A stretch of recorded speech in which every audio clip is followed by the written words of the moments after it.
Magandang araw! Sa video na ito, ating tatalakayin ang mga piling saknong ng tulang Pag-ibig sa Tinubuang Lupa na isinulat ni Andres Bonifacio, isang katipunero at revolusyonaryong Makata.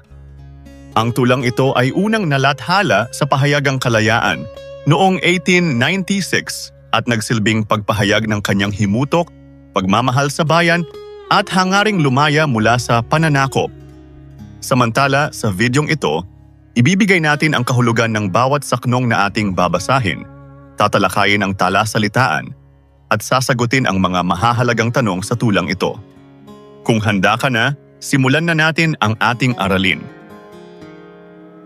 Pag-ibig sa Tinubuang Lupa ni Gat Andres Bonifacio.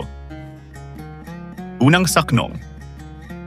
Aling pag-ibig pa ang hihigit kaya sa pagkadalisay at pagkadakila, gaya ng pag-ibig sa tinubuang lupa? Aling pag-ibig pa? Wala na nga, wala. Kahulugan.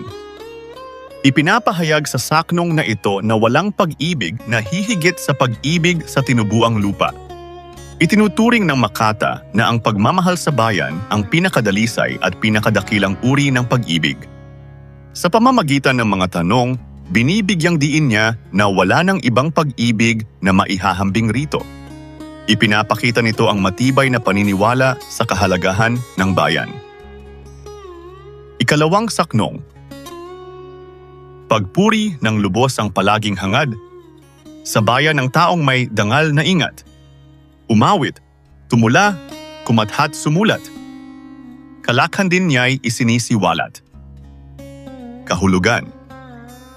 Sa saknong na ito, inilalarawan kung paano ipinapahayag ng taong may dangal ang kanyang pagmamahal sa bayan. Ginagamit niya ang kanyang talento sa pag-awit, pagtula, at pagsusulat bilang paraan ng pagpupuri at paglilingkod. Ipinahihiwatig na ang sining at panitikan ay nagiging daluyan ng damdaming makabayan. Ang lahat ng kanyang kakayahan ay iniaalay para sa bayan. Ikatlong saknong. Walang mahalagang hindi inihandog ng may pusong mahal sa bayang nagkupkop, dugo, yaman, dunong, katiis at pagod, buhay may abuting magkalagot-lagot. Kahulugan.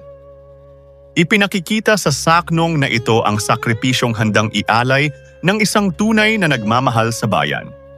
Walang anumang mahalaga ang ipinagkakait, dugo, yaman, talino, lakas, at kahit sariling buhay.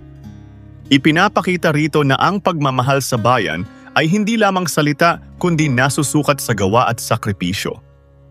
Handa ang mamamayan na magtiis alang-alang sa kalayaan. Ikaapat na saknong. Bakit? Alin ito na sakdal ng laki na hinahandugan ng buong pagkasi na sa lalong mahal na kapangyayari at ginugugulan ng buhay na iwi? Kahulugan.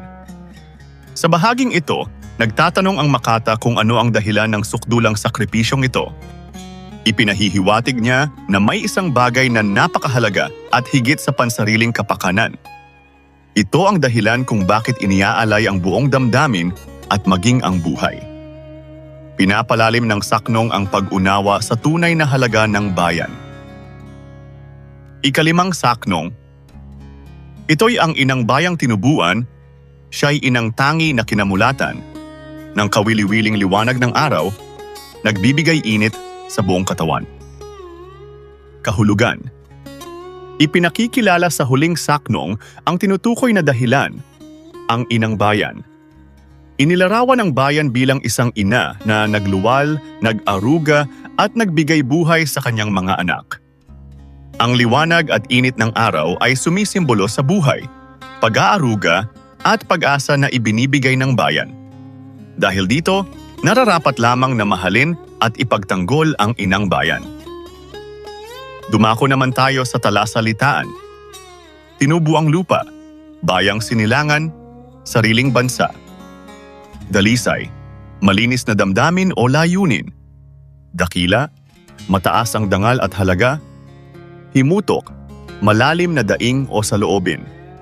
Dangal, karangalan at mabuting pangalan. Isinisiwalat, ipinapakita o ibinubunyag, nagkupkop, kumalinga o nagbigay proteksyon. Pagkasi, buong lakas ng loob at damdamin. Iwi, ialay o ibigay. Inang bayan, personifikasyon ng sariling bansa bilang ina. Ngayon naman ay talakayin natin ang mga mahahalagang tanong.